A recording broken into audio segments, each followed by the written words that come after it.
오늘은 영혼을 세우는 관계의 공동체라고 하는 책을 읽고 가지고 나왔습니다. 지금 저희 북 DTS에서는요, 26명의 아주 짱짱하신 우리 여성분들과 함께 하고 있습니다.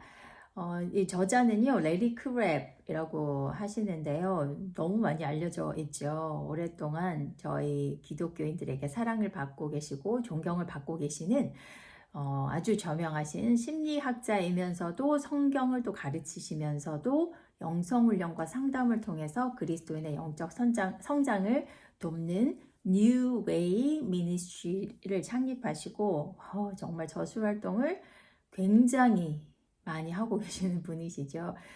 프랜시스 셰퍼랑 C.S. 루이스를 통해서 신앙의 기초를 닦았다고 합니다. 상담과 또 성경을 굉장히 잘 알고 계시는 아주 저명하신 분이시라서 제가 참 좋아하는 책입니다. 영혼을 세우는 관계 공동체는요, 우리 내면을 좀 돌아보게 하시면서 그것을 공동체 안에서 어떻게 적용할 것인가 피가 되고 살이 되는 그런 내용들로 우리를 움직여 주셨습니다. 그 책 내용들을 좀 살펴봐 드릴게요. 중요한 변화는 관계 속에서 일어난다. 장 바니에는 공동체는 자아가 죽는 곳이라고 말했다. 나는 그의 말을 이렇게 이해한다. 누구도 믿지 않겠다는 우리의 결단은 죽어야 한다. 대신 다른 사람에게서 최고의 것을 받아들이고 우리 속에 있는 최고의 것을 기꺼이 주겠다는 마음이 그 자리를 차지해야 한다. 너무 아름다운 공동체의 그림입니다. 용납해주는 공동체 안에서 향유, 옥합이 깨질 때에야 향기가 흘러나온다. 영적 공동체는 다른 이의 마음에 윗방으로 옮길 욕구를 일으킴으로써 영혼을 치유한다. 이분이 우리 인간의 내면을 설명하실 때 윗방과 아랫방이 존재한다라고 그렇게 말씀하시거든요. 자세한 내용은 좀 책을 읽으시면 좋을 것 같아요. 조금 더 읽어드릴게요. 성령의 길, 그 길은 좁고 가파르고 곧다. 의자를 돌려놓고 서로를 바라보며 기꺼이 그들 곁에 머무르면서 공동체를 가능하게 하시는 성령의 능력을 발견하는 예배자들만이 갈 수 있는 길이 바로 성령의 길이다.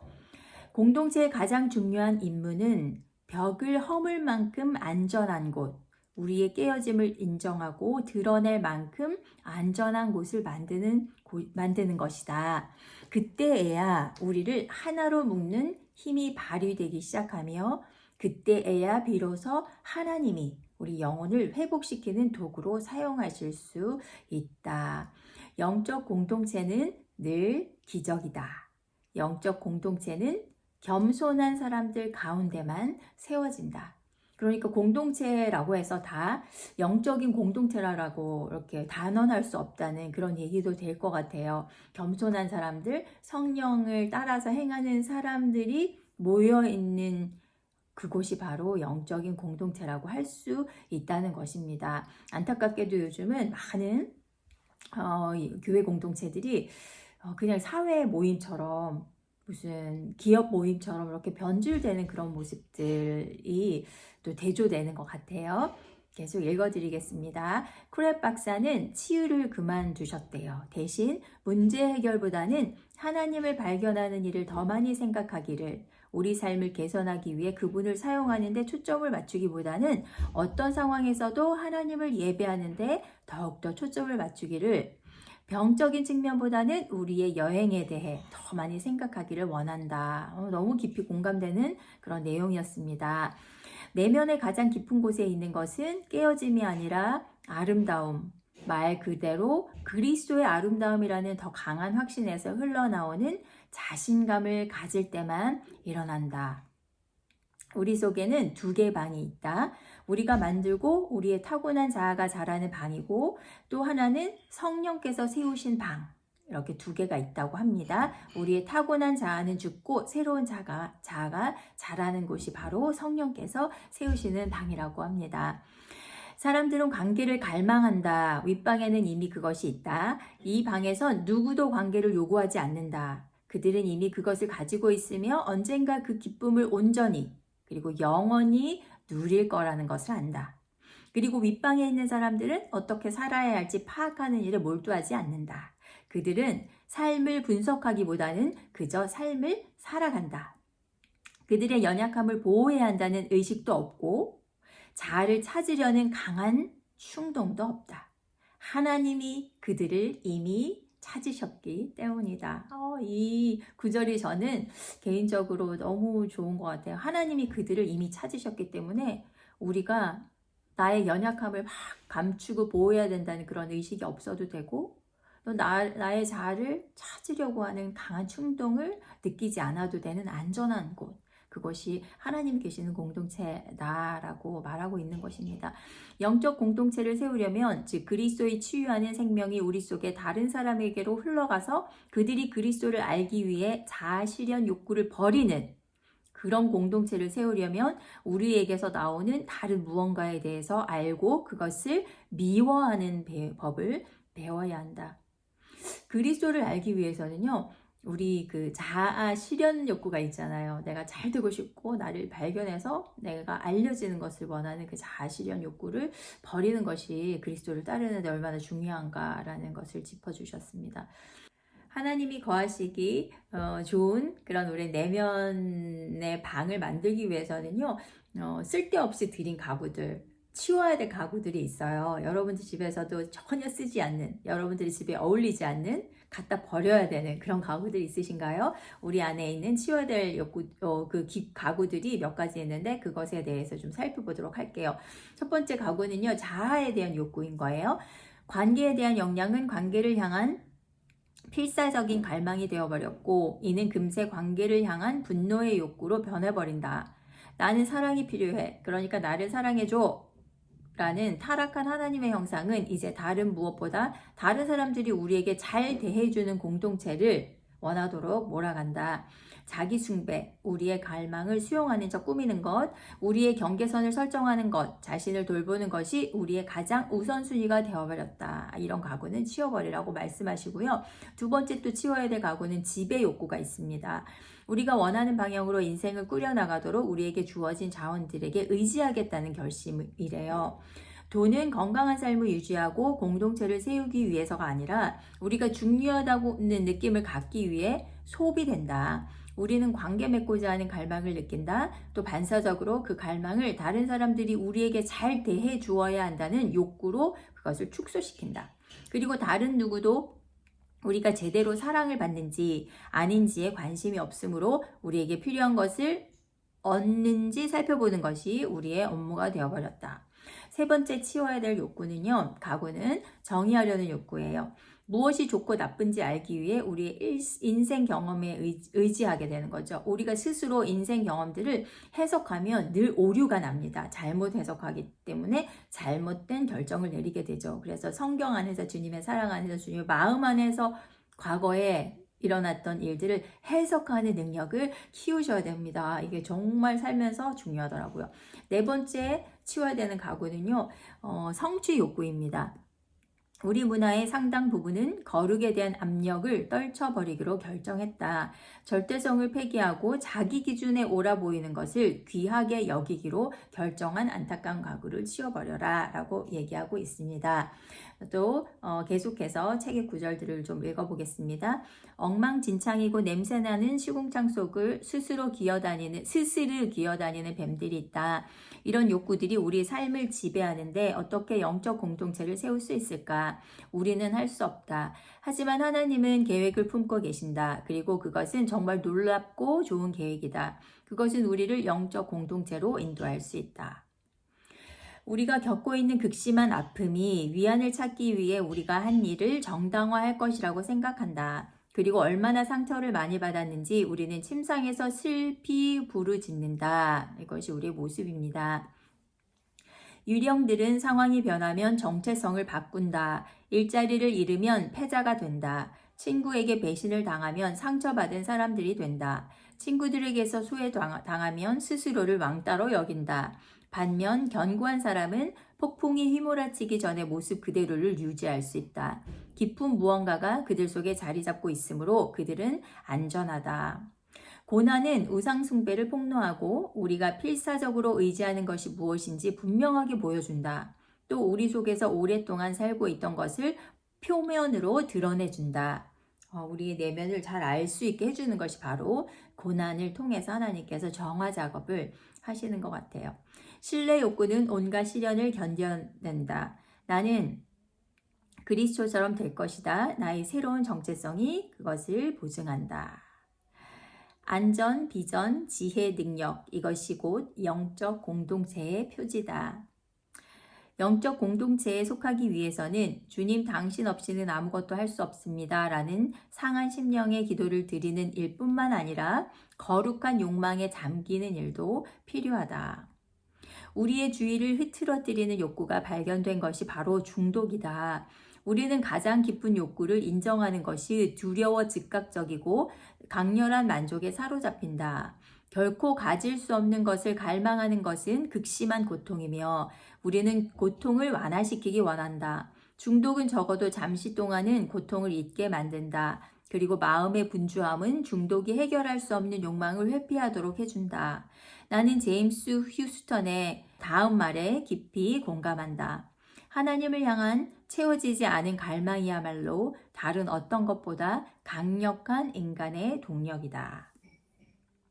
모든 악한 욕망은 선한 욕망이 타락한 형태다. 모든 악한 욕망은 선한 욕망이 타락한 형태다.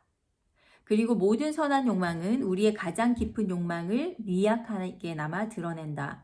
하나님을 알고자 하는 욕망이 바로 그것이다. 따라서 선한 욕망이든 악한 욕망이든 정직하게 추적하다 보면 하나님과의 사귐이 가능한 우리의 윗방에 이르게 될 것이다. 모든 갈급함의 근원을 따라가다 보면 그 갈급함은 하나님에 대한 갈급함으로 밝혀진다. 따라서 우리의 모든 욕망을 표현하고 탐구할 수 있는 안전한 공동체 속에서 살아가는 일은 꼭 필요하다. 우리의 교만한 마음은 쉽게 처리할 수 있다고 말하지만 그 사소한 문제들을 가지고 우리는 몇 년 동안이나 씨름한다. 그런 후에 하나님은 큰 문제들을 재빨리 해결할 수 있는 능력을 주신다. 영적 공동체를 세우는데 가장 어려운 일은 열심히 일하는 것을 그만두는 것이다. 훈련도 어떤 역할을 하지만 더 중요한 것은 기도다. 겸손은 기도를 요구한다. 그리스도 없이는 아무것도 할 수 없음을 진심으로 인정하는 상한 심령은 기도를 즐긴다. 그리스도인에게 영적이라는 의미는 성령의 인도를 받으며 성령을 따라 살아가는 것을 뜻한다. 다음 주에 당신의 소그룹을 만날 준비를 하고 있다면 전날 밤에 1시간을 떼어 놓으라. 그리고 각 사람을 그 마음에 그려보며 기도해보라. 당신 속에 살아있는 것을 각 사람에게 부어주라. 용납해주는 공동체 안에서 향유 옥합이 깨질 때야 향기가 흘러난다. 한 번 더 읽어드렸습니다. 이렇게 책의 내용을 좀 살펴보았어요. 내용들이 강력하고도 또 호소력이 너무 있는 것 같아요. 그래서 도움이 많이 되었습니다. 좀 살짝 어렵게도 느껴질 수 있는 이 내용을 우리 북 DTS 참가자들이 굉장히 실제적으로 자신의 삶에 적용을 잘 했습니다. 그분들의 간증을 좀 읽어드릴게요. 1. 혼란과 실망을 인정하되 영적인 삶에 초점을 맞추고 혼란스럽지도 실망하지도 않아야 한다. 다시 말하면 혼란과 실망을 인정하라. 그러나 혼란 가운데 마음을 열고 들어라. 너그러워져라. 주께 초점을 맞추고 살아갈 때, 영적인 삶에 초점을 맞추고 살아갈 때 혼란과 실망이 나로 걸려 넘어지지 않을 것이며 이 길을 완주할 수 있도록 도와줄 것이다.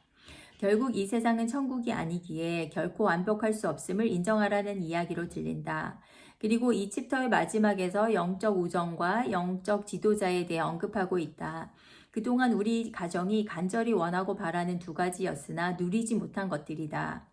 그래도 감사하게도 나는 북 DTS를 통해 누리고 있지만 교회 안에서 남편과 함께 영적 우정을 나누는 공동체, 영적 지도자와의 대화는 우리가 가질 수가 없었다. 그러나 그것을 위해 계속 기도하고 있다. 아직 잘은 모르지만 일단 이건 알겠다. 교회 안에서 공동체 안에서 혼란스럽다고 힘들다고 실망하지 말자. 섭섭해하지 말자. 그래 맞다. 내가 누리지 못하고 있다는 건 내가 그런 사람이 되지 못하고 있단 말이기도 하다. 한 사람 한 사람, 한 영혼 한 영혼의 변화가 필요하다. 갖고 싶다고만 하지 말고 나만 누리지 못하고 있다며 스스로 불쌍히 여기지도 말고 내가 변화되자. 2번, 오늘 내용의 기준에 따르면 43년 동안 나는 북 DTS에서 가장 진실된 모습으로 참여하고 있다.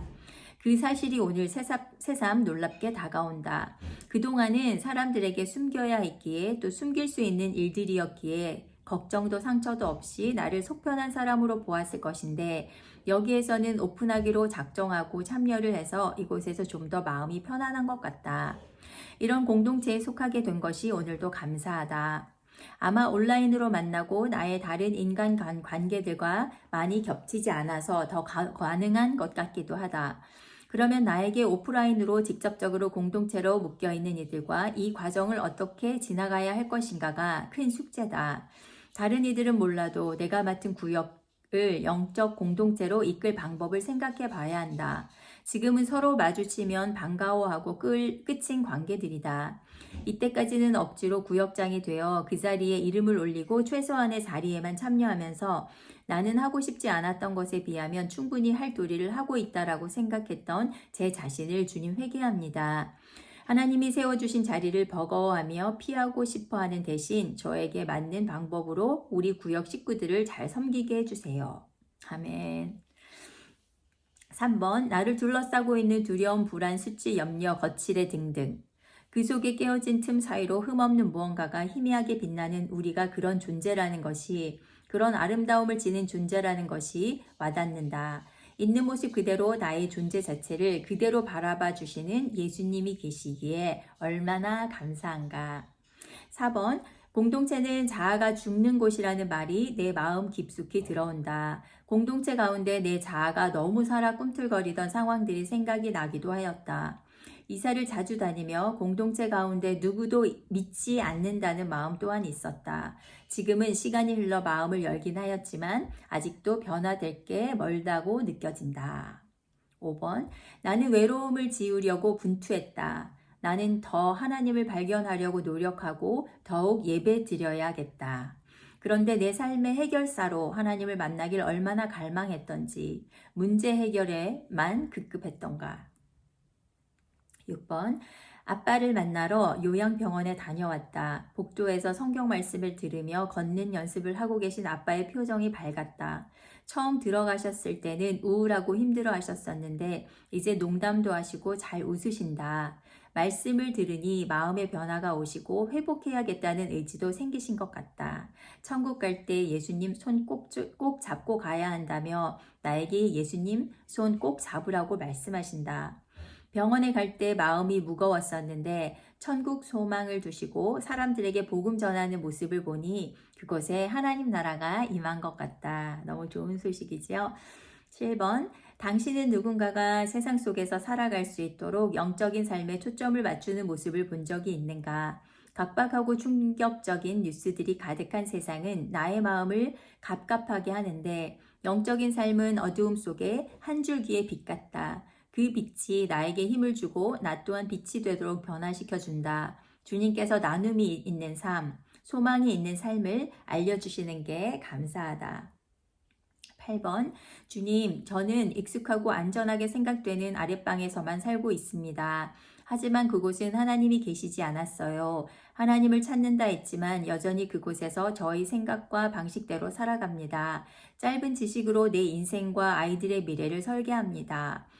제 방의 주인은 여전히 저입니다. 윗방에 가기를 소망하다가도 이내 주저앉아 버립니다.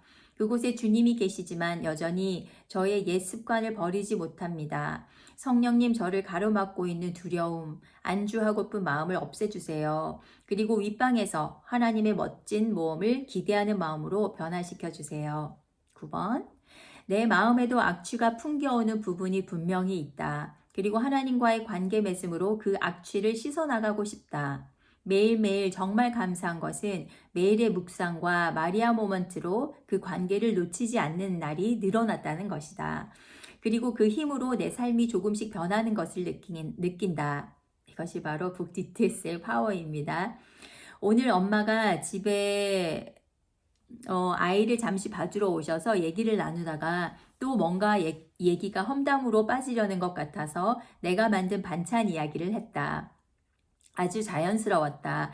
그리고 이야기는 자연스럽게 음식 얘기로 즐거운 얘기로 흘러갈 수 있었다. 그럴 수 있었던 것은 묵상 시간들 덕분이다. 내 삶에 이런 변화들이 앞으로도 계속 있었으면 좋겠다. 아멘. 10번. 결국 사사시대의 모습과 참 닮아 있다는 생각이 든다. 내 생각에 좋은 대로, 내가 보기에 좋은 대로 살아가는 사람들, 그리고 거기에 더해 이기적이고 자기 중심적인 사람들, 하나님 없이 내 뜻대로 나를 위해 살아가는 모습, 하나님과 상관없는 삶, 그것에 기인하는 것들이 내 자아와 내 소유, 내 능력과 경험들이다. 이 모든 것들을 하나님을 통해 해석하지 아니하고 내 멋대로 해석할 때 일어나는 일들이다. 하나님 경외하기를 포기하고 거룩함을 포기한 사람이 되어져 간다. 이 모든 것이 우리의 아랫방, 지하 1층에서 벌어지고 있는 일들이라는 것이다. 이 모든 것들을 치유하고 회복할 수 있는 방법이 바로 공동체에 속하는 것이 아닐까라는 생각이 든다. 어제 모임 때 찬양을 하며 문득 이런 생각이 들었다. 모퉁이 돌 되신 예수와 하나가 되게 하신 성령 안에 하나 되어 지어지지 않는다면 나는 그저 하나의 벽돌에 지나지 않는다. 아무 쓸모없는 벽돌 하나. 함께 지어져야 성전이 될 수 있다. 서로 이어져 주가 거하시는 성전이 되어야 한다. 그래서 공동체가 필요한 것이다. 아멘. 11번. 오늘 하반기 토요일 리더 학교 클래스 모임이 있었다. 많은 이야기들을 듣게 되었고 참 이해할 수 없다는 생각이 들었다. 하지만 회개해야 할 부분이다. 난 적어도 그들과는 같지 않다는 생각을 했기 때문이다. 내 속에도 시궁창 속을 스르르 기어다니는 뱀들이 많으면서 말이다. 12번. 오늘 책을 읽다 보니 어제 일기에 썼던 나의 그 불편함들의 이유를 좀 더 분명히 알 것 같다. 그저 비교라고 하기엔 이 불편함들이 설명되지 않았다. 시기함도 질투도 아닌데 분명한 건 나는 윗방 대화를 하고 싶었다. 그런데 나를 붙잡는 아랫방의 욕구들이 있었던 것이다. 나에게 회사를 그만둘 수밖에 없는 일이 생기지 않았더라면 나도 지금껏 누릴 수 있었는데 하는 상실감이 나를 자극하고 있었던 것이다. 돌아보니 유독 S 계열사 맞벌이들을 만날 때마다 내 안에 그런 알지 못하는 불편함들이 올라왔는데 이제는 알 것 같다. 내가 누릴 수 있었지만 누리지 않기로 했던 것들을 마주하는 것에 대한 불편함이었던 것 같다.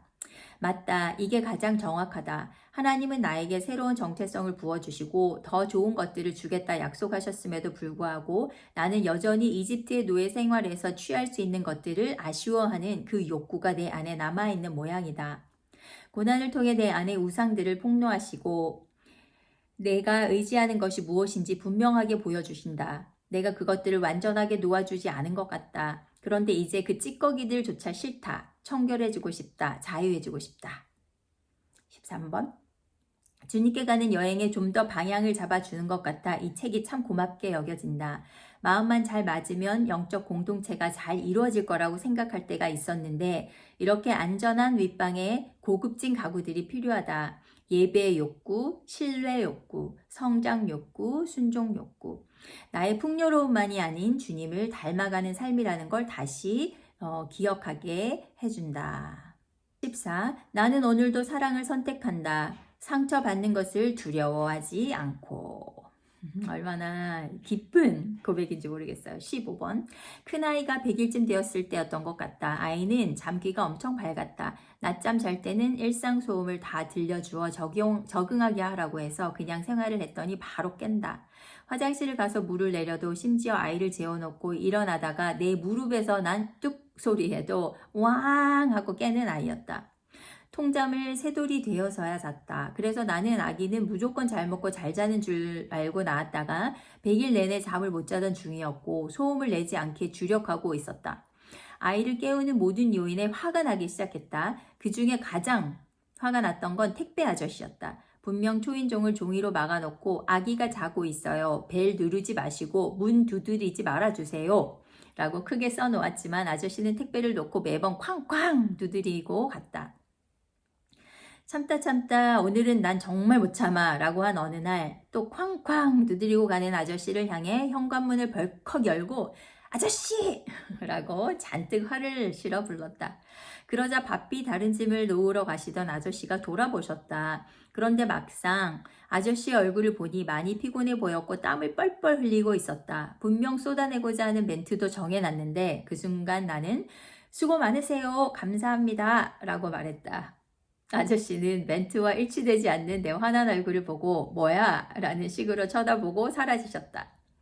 그때 내 아랫방에서 끓어오르는 대로 아저씨에게 퍼붓지 않아서 정말 다행이라는 생각이 든다. 그건 확실히 윗방의 에너지였다.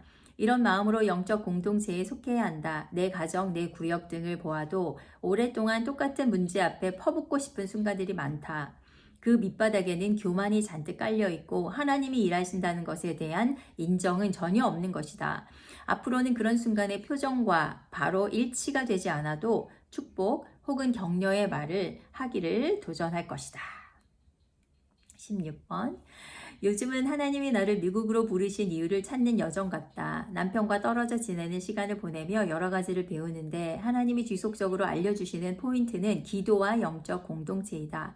돌아보면 나는 남편의 능력과 부에 기대어 살았던 것 같다. 남편이 주는 물질적 안정감으로 영적인 관계를 맺는 일의 번거로움을 회피해왔다.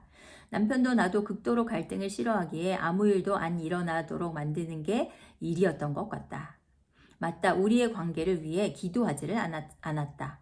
남편의 초점은 일에 맞춰져 있었고 나의 초점은 아이들에게 맞춰져 있었다. 함께 시간을 보내는 것 같지만 함께 마음을 깊이 보내지 않았다. 남편과 떨어져 지내며 우리 부부의 관계에 대해 좀 더 명확히 보도록 하나님이 이끄시는 것 같다. 너무나 의존적이었던 나, 그래서 할 줄 아는 게 없다고 생각한 나, 남편에게 기대어 하나님에게 기대지 않았던 나를 돌아보게 하신다. 하나님과의 관계가 깊이가 없었기 때문에 남편과의 관계도 깊이가 없었던 것이다. 하나님께 기도하지 않았기 때문에 영적인 공동체가 될 수 없었던 것이다. 이제 이 비밀을 깨닫게 하신다. 나의 교만함으로 사소해 보이는 문제가 오래 해결되지 않고 있었다. 기도의 탑이 쌓아지기 시작할 때 가정이 교회가 살아나고 하늘나라가 땅에도 임하게 되리라 믿는다. 이제 잘못된 열심에서 벗어나 올바른 갈망, 주님만을 구하는 삶을 살고 싶다. 남편과 살아생전 가장 많은 시간을 함께할 내년 3월부터의 삶을 지금부터 기도로 준비하라는 하나님의 시그널에 순종하겠다. 17. 주님 감사합니다. 아랫방에 있으면서 겉모습만 성령 충만한 척 모순된 삶을 살 뻔했던 저를 윗방의 존재를 알게 해주시고 그 길을 따라 말씀의 순종의 길로 선택할 수 있게 해주심을 감사합니다. 오늘 아침 밥하기 싫은 마음이 한가득이었지만 밥 먹어야지, 밥 먹고 싶은데 하는 남편의 말에 윗방의 마음으로 아침을 잘 준비해서 함께 먹었습니다. 밥을 워낙 좋아하는 사람인데 내가 해준 밥을 먹고 영육이 강건해지기를 바라는 그 마음으로요. 매 순간 갈림길에 있을 때 제 마음을 윗방에 꼭 붙어있게 잡아주시는 하나님 감사합니다. 네, 가정주부들이 밥하는 게 너무 힘든데 그것을 소명으로 알고 또 실천하시는 우리 믿음의 선배님들이 있었습니다. 18번. 북 DTS의 여정은 대개 소화되지 않는 음식을 계속 먹는 것 같았다. 내 그릇이 요만해서 책들을 이해할 수 없거나 너무 내 그릇을 건드려서 좀 진정하고 소화할 시간이 필요했다. 하지만 모두 함께 이 페이스로 가는 여정에 순종했고 그 결과로 내 스스로는 갈 수 없었던 지점까지 나아온 것 같다. 소화할 수 없다고 생각한 것들도 있었지만 꾸역꾸역 삼켰더니 또 영양분을 얻어온 것이다. 이건 분명히 나의 컴포트 존 밖의 일이었다. 19. 오늘 저자의 이야기처럼 나도 매우 무기력한 날이었다. 날씨가 계속 우중충하기도 했고 지치고 피곤하고 무력했다. 내가 갖고 싶었던 물건도 사보고 남편이 나의 일을 많이 해주기도 했고 아이도 봐주었는데 무력감이 더 심해지기만 하고 올라오지 않았다. 그럴 때 내가 자주 하는 선택은 카페에 가기. 남편도 내가 힘들어 보이면 여보 카페 다녀오면서 바람 좀 쐬고 올래? 그렇게 한다. 맞다. 리프레시도 되고 좋다. 그래서 카페에 가려고 꼭 해야 하는 집안일 몇 개를 하는 중에 설거지를 하고 있었는데 하나님이 오랜만에 굉장히 분명한 음성으로 카페 가지 마라 라고 하셨다. 헐, 왜요? 나는 당장 급한 설거지만 해놓고 나가려고 했는데 지금 주방에 있는 모든 설거지를 다 하고 남편과 먹을 저녁을 준비하라는 마음을 주셨다. 그리고 우리 남편은 그런 대우를 받을 자격이 있다고 하셨다. 남편은 딸과 놀이방에 이미 가 있는 상태였다. 그럼에도 주님 카페 가야 되는데 나 쉬어야 되는데 이러고 있었는데 주님이 주시는 마음이 나도 너한테 짐이냐? 너의 쉼이 카페에만 있느냐? 가슴이 턱 막혔다. 주님은 나의 짐이 아닌데 기쁨인데 근데 나의 모습은 기쁘지 않고 짐인 모습이었다. 할 일들을 하고 마리아 모멘트도 해야 하네. 묵상도 해야 하네. 그 모든 것들이 짐이었다. 기뻐하지 못했다. 힘들 때 하나님께 의지해야 하는데 카페를 의지하고 있었다. 카페가 내 우상인 줄 오늘 알았다. 그리고 내일 예배에서 아이가 모든 성도들 앞에서 신생아 축복 기도를 받는 시간이 있다. 그 축복을 그냥 받을 거라고 생각을 했는데 그 시간을 준비하라고 하신다. 설거지를 하며 회개했다. 주님 죄송합니다. 말뿐이었습니다. 이 가정에 제가 카페를 심었습니다. 죄송합니다. 남편에게 가중되는 수고를 모른 척 했습니다. 그것이 주님이 보시기에 좋지 않았을 텐데 신경을 쓰지 못했습니다. 죄송합니다. 남편과 저녁을 먹으며 이야기를 나눴고 남편은 눈물을 훔쳤다. 그리고 하나님은 참 좋으신 분이라고 고백하는 것을 듣게 되었다. 요즘 내가 힘이 없어서 자기가 할 수 있는 걸 다 했는데도 내가 영 맥을 못 추리고 병든 병아리 같았다고 한다. 그런데 하나님께 답이 있는 것 같다고. 그리고 나의 영적 상태가 우리 가정에 너무 중요하다고 했다. 맞다. 주님이 오늘 우리 가정을 또 바로잡으셨다. 20번. 깨어진 마음, 상처 입은 영혼들, 슬픔과 아픔을 함께 나누며 예수 안에서 소망을 품는 공동체. 관리자가 아닌 예수의 마음을 품는 사람들이 모인 공동체. 연약한 그대로 받아들이고 서로를 긍휼히 여기고 사랑하는 공동체. 지난 3년간 DTS를 통해 마더와이즈를 통해 그런 공동체를 만났다. 나는 내가 혼자라고 느꼈을 때엔 또 누군가는 손잡아주고 누군가는 위로해주며 누군가는 그냥 받아들여 주었다. 관리자로 다가온 사람도 있었지만 내가 관리자가 되기도 했지만 깨닫게 하시고 회개의 마음을 부어주셔서 감사하다. 21번. 우리는 공동체가 신비라는 사실을 기꺼이 인정해야 한다. 우리는 여전히 공동체를 관리하고자 하는 유혹을 느끼기도 한다. 영적 돌봄을 비롯해 모든 관계는 영적인 활동이다. 상담 관계든 가족이든 친구 관계든 서로의 내면에 있는 생명을 일깨우는 좋은 관계는 성령께 의존하는 관계다. 성령님께 의존하는 관계가 가장 건강한 관계라고 합니다. 22번. 토요일에 부모님 집에 모여서 저녁을 먹었다. 아빠와 이야기를 하며 이전과는 다르게 아빠를 편안하게 대하는 내 마음이 보였다. 집에 와서 상대방의 윗방을 보는 것에 대해 한 가지 궁금증이 생겼다. 아빠는 하나님을 믿는 모습도 전혀 보이지 않고 목사님을 욕하고 알코올을 의지하고 하나님의 자녀됨의 모습이 전혀 보이지 않는데 아빠에게도 윗방이 있는가? 그럼에도 불구하고 누구에나 윗방이 있다면 조금의 소망도 보이지 않는 아빠에게서 윗방을 찾을 수 있는 그 어떤 작은 티끌이라도 발견할 수 있을까? 그날 아침 마리아 모멘트를 했다면 나의 궁금증이 더 빨리 풀렸겠지만 한편으로는 하나님께 물으며 고민하는 시간을 가질 수 있어 감사하다. 여전히 술을 의지하고 말도 안 되는 답답하고 억지스러운 이야기를 하시지만 그 안에 하나님을 만나고 싶은 갈망이 분명하게 있음이 믿어지게 되었다. 그리고 아빠에게도 윗방이 분명하게 존재한다. 불이 꺼져 있고 윗방의 존재를 아직 인식하지 못했을 뿐 하나님은 오늘도 아빠의 윗방에 거하시길 원하시고 아빠의 영도 윗방이 드러나길 원하고 있다. 그리고 교회에 대한 관점, 교회의 성도들에 대한 관점과 마음도 정말 많이 바뀌었다. 이전엔 교회 성도들이 불편하고 대화 나누기 싫고 교회를 옮기고 싶고 사람들과 깊은 교제는 꿈도 꿀 수 없다고 생각했는데 이제는 그 사람 안에 계시는 하나님 윗방을 먼저 찾게 된다. 그런 관점이 사람을 볼 때 늘 실망하고 내가 상처받을까봐 움츠려들고 방어벽을 세우느라 많은 에너지를 써서 지쳐있던 나의 마음과 영에 새로운 에너지와 소중함을 심어준다. 나에게 어떤 불편함을 주더라도 그 사람 안에 분명히 윗방이 있고 그 사람이 하늘에서 온전해질 거라는 소망함. 이 땅에서 성장할 수 있는 비전을 본다는 것이 사람을 대하고 좀 관계하는 나의 태도에 소망함과 에너지를 부어주는 것을 느꼈다. 이 영적인 깨달음이 사람을 대하고 공동체를 대하는 나의 마음에 정말 큰 변화를 주었다. 23. 오늘 선교사님 말씀을 들었을 때 제가 용서하지 못하고 없애지 못했던 꽁꽁 삶에 든 쓴뿌리들을 생각나게 하셨습니다. 시댁이 지방이라 멀리 산다는 핑계로 시어머니께 잘 해드린 게 없는 건 알지만 어머님이 편찮으셨을 때 자주 내려와 보지도 않아서 큰 시누이 형님들이 제게 했던 말들을 톡으로 본 뒤로는 정말 만나고 싶지도 않고 만나더라도 예의에 어긋나지 않을 정도로만 행동을 했더라고요. 지 부모 아프면 어떻게 하는지 보자 했던 말이 아직도 생각이 나요. 그 뒤로 시누님들에게 평상시 연락을 드리지도 않았지만 더 안 하게 되고 만나는 것도 싫어져서 제 안으로 원수가 계속 부어주었던 마음만 가득했는데 그걸 알아차리지 못한 채 영적이지 못한 엄마의 마음을 자녀들에게 흘려보냈음을 용서해 주세요. 4. 북 DTS를 시작했던 1월과 나는 정말 달라졌다. 돌발 상황은 절대 일어나선 안 되고 힘든 일은 내가 안 겪길 바라며 해야 할 일이 생길 때 되도록 피하고 싶었던 소극적이고 이기적인 나는 많이 퇴색되었다. 많이 성장하신 분이십니다. 25번. 영적 친구는 서로에게 그리스도를 전달하는 사람임을 깨닫는다. 26번. 이번 달은 오랫동안 씨름하던 나의 문제에 대한 해결책을 하나님께서 가르쳐 주신 시간이었다. 나는 사람들의 아랫방을 참고하는데 많은 시간을 보내었다. 나의 통찰과 조언으로 그 방을 정돈하기를 바랐다.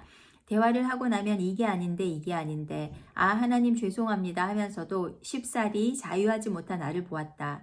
이 문제를 깨닫게 되면서 나는 그들의 윗방에 주목하게 되었다. 그들에게 있는 윗방이 아름답다. 그곳에 시선을 두니 내 마음이 자유하다, 편안하다. 27번. 내가 속한 가족 공동체와 교회 공동체에 분명 마음이 안 드는 사람이 있고 험담이 있고 그렇지만 적어도 내 입에서는 험담이 나가지 않고 험담을 하는 사람에게 공감 정도는 해줄 수 있지만 동조하거나 함께 험담에 가담하는 꼴은 주님께 보이지 않기로 했다. 오늘 남편에게 선포했다. 책을 끝냈고 나는 이제 그럴 거라고. 사돈댁과 올케 언니에게 더 잘해줘야겠다는 다짐도 했다. 엄마와 같은 길을 가지 않겠다. 엄마의 생각과 감정에 100% 동의하고 동감하지만 같은 아웃풋을 내지 않겠다는 다짐은 성령님이 하게 하신 것 같다. 28. 새로운 공동체에 적응하는 중에 이 책을 읽게 되어서 실제적인 도움이 많이 되었다. 가장 크게 느낀 것은 공동체에서 내가 무엇을 하기 위해 노력했는지를 한 번도 생각해 보지 못하고 늘 공동체에서 무엇을 받을 수 있는가에만 초점을 맞추고 있던 나를 돌아보게 되었다. 29번. 오늘은 어른이 되고 싶다는 생각이 들었다. 진정한 어른은 어떤 사람을 말할까? 주위에 닮고 싶은 어른을 생각해 보았다. 이렇게 생각하게 된 이유는 40년이 넘었는데도 내가 너무나 어린아이 같다는 생각이 들었다. 여전히 너무나 사랑받고 싶고 감정의 줄타기를 하고 너무 연약하다는 생각이 들었다. 이렇게 하면 다른 어른다운 어른이 될 수 있을까? 책을 읽으면서 생각이 들었다. 그리스도와 깊은 사귐이 있어야 하는구나. 그래야 사람들에게 하나님께 구할 것을 바라지 않겠구나. 하나님이 아닌 사람들에게 바라고 구하고 하나님이 아닌 물질이나 명예 그런 부분에 초점이 맞추어지면 어른이 되지 못하게 되는 것 같다. 참 어른이란 하나님과의 깊은 관계 가운데 그 충만한 사랑 안에 거하며 자족을 이루어 다른 사람 공동체 지체들에게 사랑을 베풀어 줄 수 있는 것이 어른이 되겠구나. 내가 참다운 어른이 되고 싶습니다. 주님. 아멘. 이제 마지막 간증입니다. 30번. 많은 것들이 마음에 와 닿았는데 그 중에서 제일 마음에 와 닿는 게 있다면 상대방의 행동과 모습을 뛰어넘어 그 안에 숨겨진 하나님의 비전을 보는 것에 대한 관점을 갖는 것이다. 언젠가 하늘에서 온전해질 모습, 이 땅에서도 꽤 성장할 모습에 대한 비전을 품는 관점은 사람에 대한 나의 마음을 많이 바꾸어 놓았다. 이전에는 누군가 나를 어떻게 판단할까, 그 사람이 나에게 어떤 불쾌함과 상처를 줄까, 방어하기 급급하고 대화를 소화하느라 많은 에너지를 써서 대인기피증 비슷한 증세를 보였는데 이제는 바뀐 관점으로 사람을 보니 훨씬 편안하고 그 사람에 대한 소망함까지 생기는 하늘의 관점이 생긴 것을 보게 되었다. 이게 나의 삶의 질을 얼마나 크게 바꿨는지 모른다. 사람을 만나는 게 이전처럼 크게 두렵지 않은 내 모습을 얼마 만에 보는지 모르겠다. 교회에 나가는 마음도 훨씬 편해졌다. 진심으로 웃으면서 상대방과 인사할 수 있고 교회를 위해 마음 담아 기도할 수 있는 자세를 갖게 되었다. 아멘. 참 즐거운 간증들이었습니다. 하나님 안에서 자기를 돌아보고 이렇게 회개하고 또 돌이키고 새로운 관점을 장착하려고 하는 그 노력들이 주님 보시기에 얼마나 사랑스럽고 기쁜가 싶습니다.